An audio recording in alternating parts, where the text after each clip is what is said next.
இந்த வீடியோல ஒரு முக்கியமான டாபிக் பத்தி தான் பேச போறோம். முத்துக்குமரனுக்கு அகைன்ஸ்டா வெளியில வந்து ஒரு கிரீன் அனிமல் வந்து செயல்பட்டு இருக்காப்ல. சோ அந்த கிரீன் அனிமல் யாருன்னு லாஸ்ட் சீசன்லயே உங்களுக்கு தெரிஞ்சிருக்கும். லாஸ்ட் சீசன்ல பயங்கரமான வைத்தறிச்சல்ல சுத்திட்டு இருந்தாப்ல. வீட்டுக்குள்ள இருக்கிற ஒவ்வொரு நாளுமே வைத்தறிச்சல் தான். ஐயோ அர்ச்சனா ஜெயிச்சிருமோ, அர்ச்சனா கப் அடிச்சிருமோ அப்படின்ற மாதிரி ஒரு வைத்தறிச்சல்லே சுத்திட்டு இருந்தாப்ல. அதனால தான் ஒரு கிரீன் அனிமல்னே எல்லாரும் அன்போடு அழைக்கப்பட்டார் எல்லாராலையுமே, வெளியில இருந்தவங்களாலையுமே.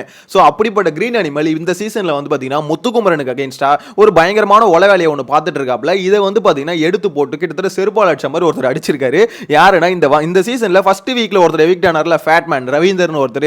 சோ அவர் வந்து பாத்தீங்கன்னா வெளியில வந்ததுக்கு அப்புறம் சில இடத்துல வந்து பாத்தீங்கன்னா முத்துக்குமரனுக்கு சப்போர்ட் பண்ணிருக்காரு. அதாவது வெளியே மத்தவங்களும் பயங்கரமான பிஆர் டீம் இருக்கு. குறிப்பா பாத்தீங்கன்னா அவர் சொல்றது சௌந்தர்யாவை தான். சோ சௌந்தர்யாவுக்கு வந்து பாத்தீங்கன்னா பயங்கரமான பிஆர் ஒர்க் வந்து பயங்கரமா போயிட்டு இருக்கு. சோ இந்த சமயத்துல வந்து நான் ஒரு காமன் மேன்ல இருந்து போன முத்துக்குமரனுக்கு சப்போர்ட் பண்றேன்டா அப்படின்ற ஒரு ஸ்டாண்ட் வந்து பாத்தீங்கன்னா இவர் ரவீந்தர் எடுத்திருந்தாரு. சோ எடுத்துட்டு அவர் என்ன சொல்றாருன்னா, இந்த மாதிரி எனக்கு வந்து ஒரு கால் வந்தது, அந்த கால்ல வந்து என்ன மிரட்டினாங்க ஒருத்தவங்க அப்படின்ற மாதிரி சொல்றாரு. யார் தெரியுமா அந்த ஒருத்தர்? விஷ்ணு தான். அதாவது சௌந்தர்யாவோட ஆள் இருக்காங்களே. சோ இவர் என்ன பண்ணிருக்காரு, போன் பண்ணி ஒரு மிரட்டல் விட்டுருக்காரு. ஏன்பா விஷ்ணு, உள்ள இருக்கும் போது தான் வைத்தறிச்சல்ல சுத்தினான்னு பார்த்தா வெளியே வந்து உனக்கு வைத்தறிச்சல் அடங்கலையா அப்படின்ற மாதிரி சொல்ல தோணுது. எவ்வளவு தைரியம் பாருங்களேன். ஆக்சுவலா அவருக்கு போன் பண்ணி அவர் சொல்றாரு, நான் இன்னும் அந்த காலை மட்டும் லீக் பண்ணேன்னு வச்சுக்கோங்களேன், சௌந்தர்யாவுக்கு வந்து பயங்கரமான டேமேஜ் ஆகும் அப்படின்ற மாதிரி ஃபேட்மேன் வந்து பாத்தீங்கன்னா சொல்லியிருக்காரு. சோ இதெல்லாம் எங்க நடந்ததுன்னு பாத்தீங்கன்னா ட்விட்டர் ஸ்பேஸ்ல நடந்தது. அங்க வந்து ஃபேட்மேன் சொன்ன விஷயம் தான் இது எல்லாமே. கூடவே பாத்தீங்கன்னா விஷ்ணுவும் பேசியிருக்காரு. அவர் என்ன ரிப்ளை கொடுத்திருக்காருன்னு அப்புறம் சொல்றேன். ஃபேட்மேன் சொல்ற விஷயம் என்னன்னா, அந்த காலை மட்டும் நான் விஷ்ணு பேசின அந்த காலை மட்டும் நான் ரிலீஸ் பண்ணனா கண்டிப்பா சொல்றேன் சௌந்தர்யாக்கு பயங்கரமான டேமேஜ் இருக்கும் அப்படின்ற மாதிரி சொல்றாரு. சோ எனக்கு என்ன பொறுத்தவரைக்கும் ரிலீஸ் பண்ணிடலாமே. நீங்க அப்படிலாம் பார்க்க கூடாது. ஒரு கண்டஸ்ட் கொண்டு ஒரு கண்டஸ்டன்ஸ் காப்பாத்துறதுக்கோசலாம் பார்க்க கூடாதுங்க. கண்டிப்பா சொல்றேன், இந்த மாதிரி ஒருத்தர் வந்து பேசுறாரு, இந்த மாதிரி ஒருத்தர் வந்து மிரட்டல் விடுக்கிறாரு அப்படின்னா கம்பல்சரி அதை வந்து வெளியே சொல்லிடணும். எப்படி விஷ்ணுக்கு அவ்வளவு தைரியம் வருதுன்னு தெரியல. அவர் என்ன சொல்லியிருக்காருன்னா, இந்த மாதிரி வந்து முத்துக்குமரனுக்கு எதுக்கு நீங்க சப்போர்ட் பண்றீங்க? இப்போ முத்துக்குமரன், அருண், சௌந்தர்யா இவங்கலாம் பாத்தீங்கன்னா ஒரு டர்னிங் பாயிண்ட்க்கோசம் வெயிட் பண்ணிருக்காங்க. அதுல குறிப்பிட்ட ஒருத்தருக்கு வந்து நீங்க எதுக்கு சப்போர்ட் பண்றீங்க அப்படின்னு மாதிரி கேட்டிருக்காங்க. அவர் ஃபேட்மேன் வந்து பாத்தீங்கன்னா ஆல்ரெடி வெளியே வந்து கொஞ்சம் வெளியே வரும்போதே பாத்தீங்கன்னா ஸ்டேஜ்லயே சொல்லிட்டு வந்தாரு விஜய் சேதுபதி கிட்ட, குமரா உன் மேல ஒரு நம்பிக்கை இருக்குடா அப்படின்ற மாதிரி. சோ யாருக்கு பிடிச்சிருக்கு, இப்போ ஒருத்தருக்கு வந்து ஒரு பிளேயரை பிடிச்சிருக்குன்னா உங்களுக்கு சப்போர்ட் பண்றது தப்பே இல்லை. என்ன கூட சில பேர் சொல்லுவாங்க அந்த கமெண்ட்ஸ்ல வந்து, லூசு பசங்க மாதிரி, என்னன்னா நீங்க முத்துவோட பிஆர் அப்படின்ற மாதிரி. நான் ஏன்டா பிஆரா வேலை செய்யணும் அப்படின்ற மாதிரி தான் தோணுது. என்ன விஷயம் பாத்தீங்கன்னா, இப்போ முத்துக்குமரனுக்கு சப்போர்ட் பண்ணிட்டா பிஆர் ஆயிடுவாங்களா? பிஆர் ஒர்க்ன்றது ட்விட்டர் போய் பாருங்க, அங்கதான் தெரியும் எவன் பிஆர் ஒர்க்னு.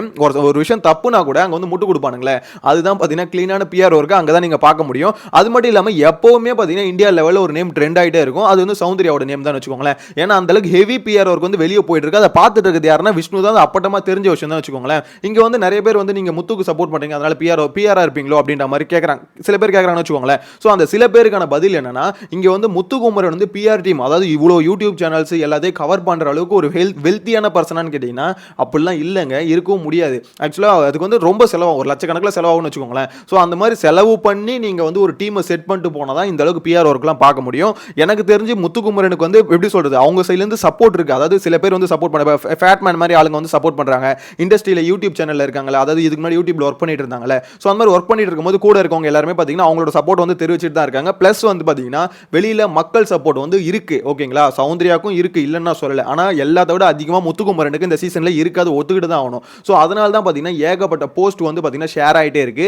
இப்போ என்ன விஷயம்னா, யாருக்கு பிஆர் இருக்கு இல்லைன்றது இங்கே மேட்டர் இல்லை. ஏன்னா பிஆர் இருக்குன்றது ஓகே, ஆல்மோஸ்ட் நிறைய பேருக்கு இருக்கு அப்படின்றது வெளியே தெரிஞ்சிருச்சு. ஏன்னா ராணுவுக்குமே ஏகப்பட்ட பிஆர் ஒர்க் வந்து வெளியே போயிட்டு இருக்கு அப்படின்றது ஆப்வியஸா தெரியுதுன்னு வச்சுக்கோங்களேன். இப்போ மேட்டர் என்னன்னா, ஒரு பிஆர் டீம்ல ஆல்ரெடி நீ பிஆர் வச்சு தான் டீம் வச்சு தான் ஒர்க் பண்ணிட்டு இருக்க, யாரு விஷ்ணுவை சொல்றேன். ஸோ அவர் வந்து பிஆர் டீம் வச்சு தான் ஒர்க் பண்ணிட்டு இருக்காரு சௌந்தர்யா கோசம். அப்படி இருக்கும்போது நீ உன் வேலையை பார்த்துட்டு தானே இருக்க, இந்தியா லெவலில் சௌந்தர்யாவை ட்ரெண்ட் பண்ணிட்டு தானே இருக்க. அப்படி ட்ரெண்ட் பண்ணியும் உன்னால வந்து எப்படி சொல்றது, அவன் பீட் பண்ண முடியலையேன்னு ஒரு காண்டா இல்ல ஏக்கமா இல்ல வைத்தறிச்சலா என்னன்னு தெரியல. சோ இப்போ என்ன பண்ணிருக்காரு, ஃபேட்மேனுக்கு டைரக்டா கால் அடிச்சிருக்காரு. கால் அடிச்சு, எப்படி சார் நீங்க சப்போர்ட் பண்ணுவீங்க, எனக்கு வயிறுலாம் எரியுது சார், போன சீசன்ல வயிறு எரிஞ்ச மாதிரி இந்த சீசன்ல எரியுது, தயவு செஞ்சு சப்போர்ட் பண்ணாதீங்க அப்படின்ற மாதிரி கதறி இருக்காப்ல. அதான் சொல்றேன், வைத்தறிச்சல் பிடிச்ச ஒருத்தர்னா என்ன பொறுத்த வரைக்கும் போன சீசன்ல வந்து விஷ்ணு தான். ஏன்னா வயிறு எரிஞ்சுக்கிட்டே இருப்பாப்ல, ஐயோ கப்படிச்சிருமோன்னு ஃபுல் அண்ட் ஃபுல் வைத்தறிச்சல் ஒருத்தர் சுத்திட்டு இருந்தாரு. இப்போ இந்த சீசன் இப்போ இந்த இதுல வந்து சௌந்தர்யாக்கு வந்து சப்போர்ட் பண்றாரு. ஏன்னா அவங்க ஆள் தான் அது. ஓகேங்களா, அவங்களே உள்ள சொல்லிட்டாங்க, நம்ம சொல்றதுக்கு ஒன்றும் இல்லை. ஸோ அவருக்கு வந்து சப்போர்ட் பண்ணுற, சப்போர்ட் பண்ணுங்க, யார் வேணான்னா. நீங்கள் பிஆர் டீம் வச்சிருக்கீங்க, நீங்களே ஒத்துக்கிட்டீங்க, மொத்த பிஆர் டீமே நீங்கள் தான் மேனேஜ் பண்ணுற நீங்களே சொல்லிட்டீங்க. ஸோ அப்படின்னும் போது நீங்கள் உங்கள் ஆளுக்கு சப்போர்ட் பண்ணுறது எந்த விதமான தப்புமே இல்லை. பிஆர் டீம் வச்சு கூட வேலை செய்யுங்க. ஏன்னா இப்போ நிறைய பேர் வச்சுட்டு போகிறதால பிஆர் டீம்ன்றது இப்போ பெரிய இஷ்யூவாக இல்லை. என்னதான் பிஆர் டீம் வச்சாலும் வெளியே வந்து பார்த்தீங்கன்னா எவனுக்கு மக்கள் சப்போர்ட் இருக்கோ அவன் மட்டும்தான் ஜெயிக்க முடியும். ஆனால் ஒருத்தருக்கு பிடிச்ச ஒரு பிளேயர், இப்போ ஃபேட்மேனுக்கு வந்து ஒருத்தர் பிடிச்சிருக்கு, ஸோ அவன் வந்து ஜெயிக்கணும்னு நினைக்கிறாரு அப்படின்னும் போது அவரு வந்து சில ட்வீட் வந்து போட தான் செய்வார். இப்போ எனக்கு ஒரு விஷயத்தை ஒரு எபிசோட் பார்க்குறேன்னு வச்சுக்கோங்களேன், அந்த எபிசோடில் ராணவ் நல்லா பண்ணான்னு தோணுச்சுன்னா ராணவ் வந்து புகழ்ந்து தான் பேசுவேன். முத்துக்குமரன் நல்லா பண்ணான்னு தோணுச்சுன்னா முத்துக்குமரனை பற்றி தான் பேச முடியும். ஸோ இதில் வந்து பார்த்தீங்கன்னா ஒரு பர்சனல் ஒப்பீனியன் ஒன்று இருக்கும், ஓகேங்களா? ஸோ அந்த ஒப்பீனியனை இங்கே ஷேர் பண்ணுறது தான் இந்த மாதிரி சோஷியல் மீடியா யூஸ் பண்ணிக்கணும். ஸோ அப்படின்னும் போது அதை கூட நீ ஷேர் பண்ணாதீங்க அப்படின்ற மாதிரி வந்து சொல்கிறதுலாம் எப்படி தெரியுமா இருக்குது? கிட்டத்தட்ட மிரட்டுற மாதிரி ஃபேட்மேன் சொன்ன மாதிரி எனக்கு ஃபோன் பண்ணி மிரட்டல் எடுக்கிறாரு, நான் ஆடியோ லீக் பண்ணால் பெரிய பிரச்சனை ஆகிடும் அப்படின்னு நம்ம சொல்லிட்டு இருக்காரு. என்ன பொறுத்த வரைக்கும் பட்டு பட்டுன்னு லீக் பண்ணி விட்டணும், அவ்வளோதான், சோழியை முடிச்சு விட்டுணும். ஏன்னா இவனுங்களாம் காப்பாற்றவே கூடாது. அவர் என்ன நினைக்கிறாரு, ஓகே உள்ள எல்லாம் ப்ளே பண்ணிட்டு இருக்காங்க, இப்போ லீக் பண்ணால் பிரச்சனை ஆகிடும் அப்படின்னு நம்ம யோசிக்கிறாரு. என்ன பொறுத்த லீக் பண்ணி விட்டணும். இப்போ விஷ்ணு வந்து என்ன தெரியுமா சொல்றாரு, என்னங்க அவர் மிரட்டுறாரு, என்ன ஆடியோ அப்படி என்ன பேசிட்டேன் நான், அப்படிலாம் ஒன்றும் பேசலங்க. இப்போ என்ன மேட்டர்னா அவர் என்ன பேசணும்னு சொல்ல விஷ்ணு கடைசி வரைக்கும், ஓகேங்களா? அவர் என்ன கிளாரிஃபிகேஷன் கொடுக்குறாருன்னா, எனக்கு வந்து பார்த்தீங்கன்னா முத்து, அருண், சௌந்தர்யா இவங்கலாம் கீ பிளேயர்ஸ், அதாவது ஒரு டர்னிங் பாயிண்ட்டுக்கோசம் வெயிட் பண்ணிட்டு இருக்காங்க. ஸோ அதில் ஒருத்தருக்கு வந்து இவர் சப்போர்ட் பண்ணக்கூடாது. அப்போ நீங்க பண்றதெல்லாம் என்ன சார்? நீங்க என்ன வேணா பண்ணுவீங்க, எவ்வளவு பேர் பிஆர் டீம் வச்சு லட்சக்கணக்கில் செலவு பண்ணி நீங்க வந்து பார்த்தீங்கன்னா ப்ரொமோஷன் ஒர்க்லாம் பண்ணுவீங்க, அது தப்பு கிடையாது. இன்னொருத்தர் வந்து அதை சப்போர்ட் பண்ணா உங்களுக்கு வந்து வயிறு எரியுது. இப்போ அவருக்கிட்டையும் பேமெண்ட் கொடுத்து எனக்கு தெரிஞ்சு இருந்தாங்க சார் ஒரு 2 லட்சம் 3 லட்சம் வச்சுக்கோங்க, நீங்களும் கொஞ்சம் சப்போர்ட் பண்ணுங்க அப்படின்ற மாதிரி அவரும் சப்போர்ட் பண்ண ஆரம்பிச்சாருன்னா இவர் குழுகுலுன்னு இருக்கும். அப்பா அவ்வளோதான்ப்பா, எல்லாருமே சப்போர்ட் பண்றாங்க, நம்மளால வந்து கம்பல்சரி ஜெயிச்சிடும் அப்படின்ற மாதிரி. சீரியஸ்லி சொல்றேன், சௌந்தர்யா ஜெயிக்கிறதுக்கு வாய்ப்பு இல்லை. ஏன் இப்படி சொல்றேன்னு பார்த்தீங்கன்னா, ஒரு கேரக்டர் வைஸ்னு ஒன்று இருக்குது. ஒரு கேரக்டர் இவ்வளோ ஆட்டிடியூடாக இருக்க ஒருத்தர் வந்து பார்த்தீங்கன்னா கப்படிக்கிறது ரொம்ப கஷ்டங்க. ஏன்னா எப்படி சொல்கிறது, புள்ளி பண்ணுறது, மார்க் பண்ணுறது, இந்த மாதிரி சில ஃப்ளாஸ்லாம் இருக்குது. சௌந்தர்யா அது மட்டும் இல்லாமல் இப்போ பிக் பாஸை பொறுத்த வரைக்கும் பார்த்தீங்கன்னு வச்சுக்கோங்களேன், டஃப்பான பிளேயர் அந்த சீசன் இல்லைனா யாருன்னா ஜெயிச்சிடலாம். இப்போ டஃப்பான பிளேயர் அந்த சீசனில் இருக்கும்போது நீங்கள் பாயிண்ட்டை கரெக்டாக எடுத்து வச்சு அவங்கள வந்து டஃப் கொடுத்து அடிச்சு உட்கார வைக்கும். இப்போ முத்துக்குமரன் வந்து பேசுகிறான்னு வச்சுக்கோங்களேன், அவன் ஒரு விஷயத்தை பேசுகிறான்னா அதில் கரெக்டான பாயிண்ட்டை பிடிச்சி இது நீ பேசுறது தப்பு அப்படின்ற மாதிரி அடிச்சு உட்கார வைக்கணும். ஸோ உட்கார வச்சா மட்டும்தான் இன்னொருத்தவங்க வந்து டாப்பில் தெரிவாங்க. அப்படி தான் பார்த்தீங்கன்னா மேலே வர முடியும். இதை விட்டுட்டு எப்படி சொல்றது, ஒரு எப்படி சொல்ற, ஒரு சின்ன சின்ன ரியாக்ஷன் கொடுக்குறாங்களே, அந்த ரியாக்ஷன் கொடுத்தே மட்டும் இவங்க வந்து வெளியே வந்து ஃபேமஸ் ஆகி அது மூலியமா பார்த்தீங்கன்னா பயங்கரமா எப்படி சொல்றது ட்ரெண்ட் ஆகி அது மூலியமா கப்படிக்கலாம் அப்படின்ற மாதிரி சௌந்தர்யா நினைச்சிட்டு இருக்காங்க. அந்த ஒர்க்கை தான் பார்த்தீங்கன்னா விஷ்ணு வெளியே வந்து பண்ணிட்டு இருக்காரு. ஃபுல் அண்ட் ஃபுல் சின்ன சின்ன கிளிப்ஸாக கட் பண்ணி அதை முத்துக்குமரன் உள்ளன்னு சொன்னாரு, இந்த மாதிரி வெட்டி ஒட்டி போறதுக்குலாம் சௌந்தர்யாக்கு ஆள் இருக்கு அப்படின்ற மாதிரி. ஸோ என்ன மேட்டர்னா இவங்க வந்து இந்த மாதிரி ஆள் இருக்கிறதுனால இந்த மாதிரி கியூட் ரியாக்ஷன் வந்து கொடுத்துட்டு, அது கியூட் ரியாக்ஷன் அவங்களே சொல்லிக்கிறாங்க, அது வேற விஷயம். சரி, எனிவேஸ் அந்த ரியாக்ஷனை வச்சு பார்த்தீங்கன்னா அதை வச்சு மட்டுமே கப்படிச்சிட முடியுமா? முடியாதுங்க.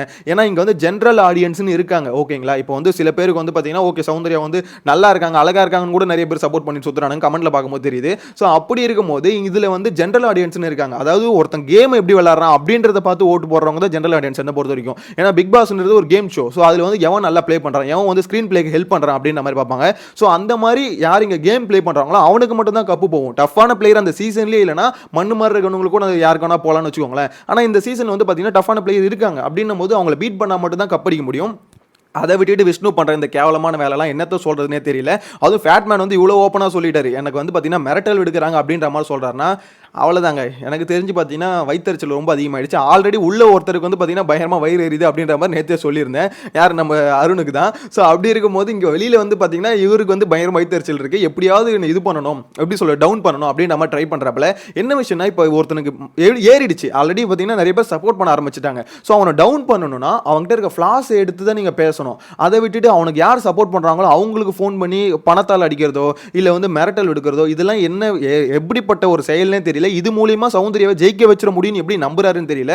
அதான் சொல்றாங்களே, போன சீசன்ல கொஞ்சமாவது மூளை இருந்தா ஒரு சில விஷயத்தை கரெக்டா பண்ணிருப்பாரு. ஸோ அங்கேயே ஒழுங்கா பண்ணாததுனால தான் பாத்தீங்கன்னா இப்போ வெளியே வந்தும் அவரால் கப்படிக்க முடியல. அது வேற விஷயம்னு வச்சுக்கோங்களேன். வெளியே வந்து பாத்தீங்கன்னா அதே விஷயத்தை தான் பண்றாரு. இப்போ இவர் பண்ற ஒரு விஷயமும் பாத்தீங்கன்னா சௌந்தர்யா மேல இருக்க ஒவ்வொரு அபிப்பிராயத்தை கொஞ்சம் கொஞ்சமா மாத்திக்கிட்டே வரும். ஏன்னா சில பேருக்கு வந்து உண்மையிலே பிடிச்சிருக்கலாம். ஆனா இப்போ வெளியே இவர் பண்றது வந்து பாத்தீங்கன்னா இப்போ வந்து ட்ரெண்ட் ஆயிட்டு இருக்கு. ஒவ்வொருத்தரா எடுத்து பேச ஆரம்பிக்கிறாங்க. நானே எதுக்கு பேசணும்னு நினைச்சுன்னா ஒருத்தர் என்ன வேணா பண்ணலாமா காசு இருந்தா அப்படின்ற மாதிரி விஷயம் இருக்குல்ல. ஸோ அது வந்து ரொம்பவே தப்பான விஷயம். ஃபேட்மேன் எனக்கு ஸ்பேஸ்ல அந்த இதுல பேசும்போது எனக்கு கேட்ட விஷயம் என்னன்னா, ஓகே இப்போ இந்த மாதிரி பேசுறாரு, அவருக்கு வந்து ஒரு விஷயம் நடக்குது அப்படின்னும் போது அப்போ இவர் ஃபேட்மேன் ஆக்சுவலாக ஒரு ரீச்ல இருக்கிற ஒரு ப்ரொடியூசர், அவருக்கே இவர் இந்த அளவுக்கு விஷ்ணு வந்து பார்த்தீங்கன்னா இந்த மாதிரி ஃபோன் பண்ணி பேசுறாருன்னா அப்போ நார்மலாக இருக்கவங்களுக்கு இவர் எந்த அளவுக்கு பேசுவார்? அப்போ இவரை பொறுத்த வரைக்கும் மொத்த பேருக்கு சௌந்தர்யாக்கு தான் சப்போர்ட் பண்ணணும் அப்படின்ற மாதிரி இன்டென்ஷன்ல இருக்காருல்ல.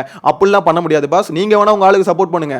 உங்க ஆள் விளையாடுற மெத்தட் நல்லா இருந்தா சப்போர்ட் பண்ண போறோம். ஏன் அர்ச்சனாவே பார்த்தீங்கன்னா போன சீசன்ல நல்லா தான் விளையாடுனாங்க, எல்லாருமே சப்போர்ட் பண்ணாங்க. இப்போ அருணுக்கு சப்போர்ட் பண்ணோன்னே அர்ச்சனாவே பண்றது தப்புன்னு தானே போட்டு பொழகுறாங்க. அதனால தான் அர்ச்சனாவை எல்லாம் திட்டுறாங்க. ஸோ இந்த மாதிரி யார் பண்றது தப்போ அதை வந்து தப்புன்னு தான் சொல்ல முடியும். அவங்க பண்றது கரெக்ட்னா தான் கரெக்ட்னு சொல்ல முடியும். அதை விட்டுட்டு உங்க ஆள் என்ன வேணா பண்ணுவாங்க, அதை கரெக்ட்னு சொல்லிட்டு தூக்கி வச்சுலாம் கொண்டாட முடியாது. அது தப்புனா தப்புன்னு தான் சொல்ல முடியும். அந்த முத்துக்குமரன் பண்றது வந்து கரெக்ட்னா கரெக்ட்னு சொல்றதுக்கு அவங்களுக்கு ஒப்பீனியன் இருக்கு. அதை வந்து நீங்க மாத்துங்க. நீங்க வந்து சப்போர்ட் பண்ணாதீங்க, நீங்களும் ஒரு கண்டஸ்டன்ஸ் தானே. ஏங்க அவர் எவிக்ட் ஆகி வெளியே வந்துட்டாருங்க. வெளியே வந்ததுக்கப்புறம் அந்த மனுஷன் அவருக்கு பிடிச்ச ஆளை சப்போர்ட் பண்ணுறது பிரச்சனையே இல்லை. ஏன்னா ஸ்டேஜ்லேயே விஜய் சேதுபதி அதுக்கப்புறம் என்ன கேட்குறாரு, உங்களுக்கு பிடிச்ச பிளேயர் என்ன, உங்களோட ஒப்பீனியன் சொல்லுங்க அப்படின்ற மாதிரி. அப்போ வெளியே வந்து அவரோட ஒப்பீனியன் சொல்லக்கூடாதா? அவரோட ஒப்பீனியன் சொல்லிங்க தாங்க இருப்பாங்க. அவர் மட்டும் இல்லை, எல்லாருமே ஒப்பீனியன் சொல்லிக்கிட்டு தான் இருப்பாங்க. உங்களுக்கு வைத்தறிச்சல் அதிகமாகிடுச்சுன்னா போய் ஜெலு சொல்ல குடிங்க.